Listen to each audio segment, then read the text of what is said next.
This is TWiT.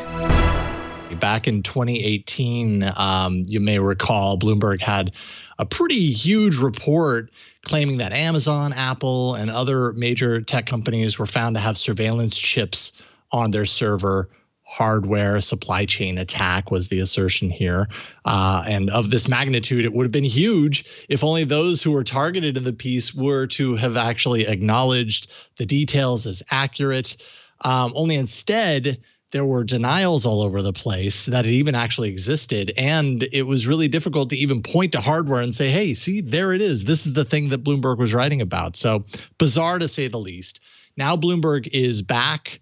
They're doubling down on it with new reporting, and joining us to talk about supply chain attacks in general and the likelihood of all of this, given what we know through these stories, is Bruce Schneier, computer security technologist, and just welcoming you back to the show. It's good to have you back, Bruce. Yeah, it's nice to be here to talk about this truly weird story. Truly weird, yes. So, okay, so before we get into now, let's get into then. 2018, Bloomberg, made all of these assertions as far as their reporting, and Bloomberg's no fly-by-night journalistic outfit. So it was interesting to hear them go so hard on this story and then have nothing but denials.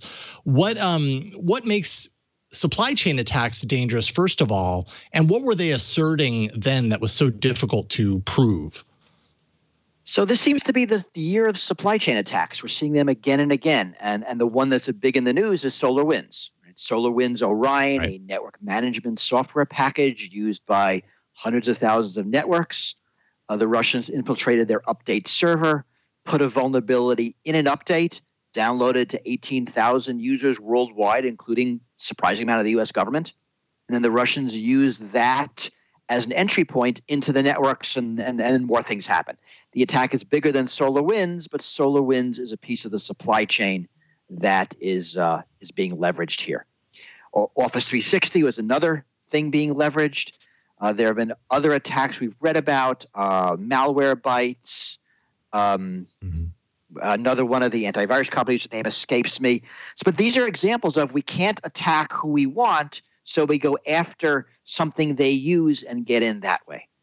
We saw software libraries being attacked a couple of weeks ago. Right? If you can attack a software library that's used by a company in a product, you get your vulnerability into the product. It really leverages how interconnected everything is, how weird the infrastructure is.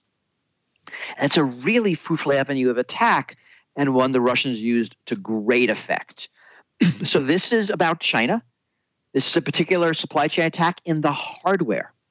So the stories are worth reading, and I blogged about it just recently. The 2018, there were 2 Bloomberg stories. These are not short little news bits. These are long investigative stories based on a lot of interviews alleging that the Chinese put basically a spy chip onto motherboards that were then sold into data centers. A really big deal, if true. And like you said, everybody denied it. And more weirdly, there weren't follow-ups by other news organizations. In the end of it, I was skeptical because what I said is, well, where's the chip? If this is true, someone should have shown me a photograph of it, right? There's physical evidence. Somebody has it. Now, here we are a week ago, Bloomberg is back again with a very long story saying, look, what we reported in 2018 was just part of it. There is this massive hardware supply chain attack, mostly involving Supermicro Corporation. This is the company that's making these motherboards, and that they are being used to spy. And more importantly, the U.S. government knows about it, knew about it, is trying to solve it, and is also covering it up. Right? So now there's a conspiracy theory, so now we can explain why everyone's denying it, but yet someone should be confirming it.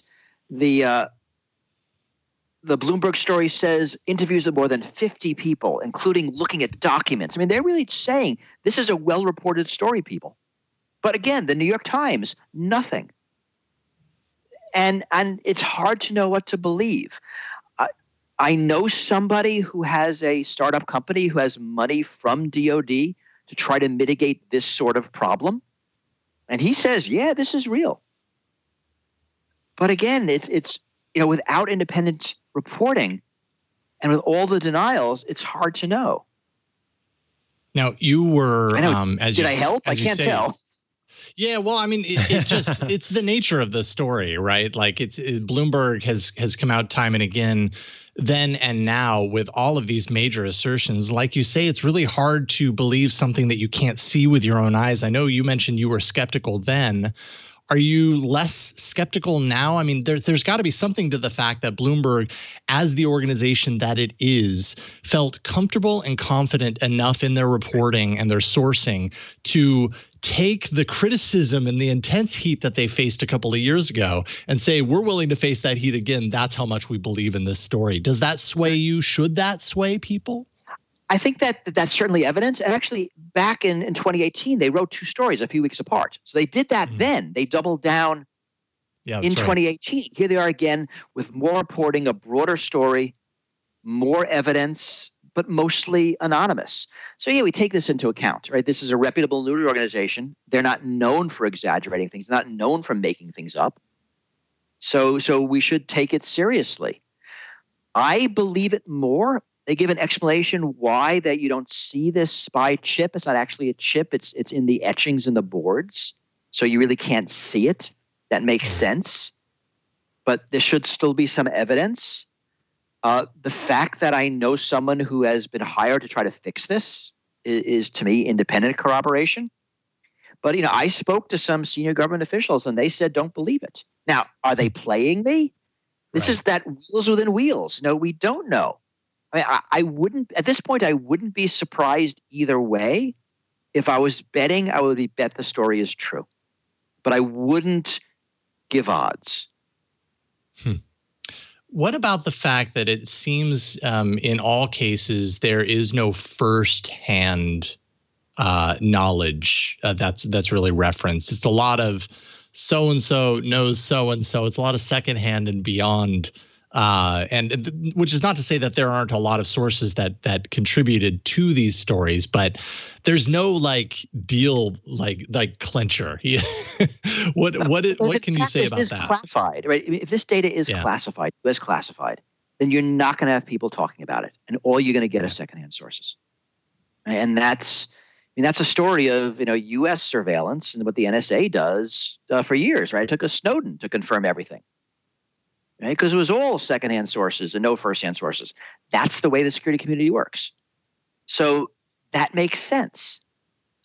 What about do you think we can really expect to know any more than we know at this point? Because it kind of seems, if it's classified and if there's been so much denial up until now, we to a certain degree, I almost feel like we may never actually know. I suppose if Bloomberg continues to double down on this and continues to push it, at some point there might be some information. But you mentioned the hardware itself is embedded into the board.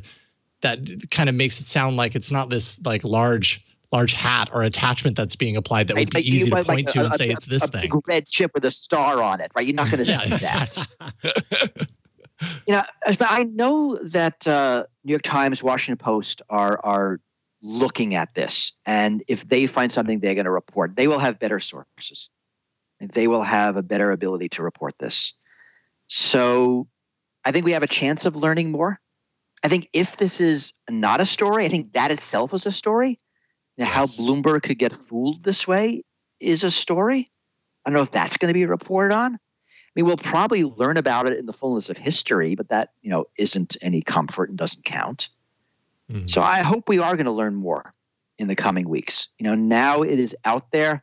If in fact, as the current Bloomberg story says, interviews with more than 50 people, they will consent to be interviewed by others as well.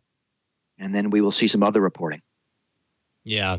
Some of that, other publication corroboration would really go a long way on this story.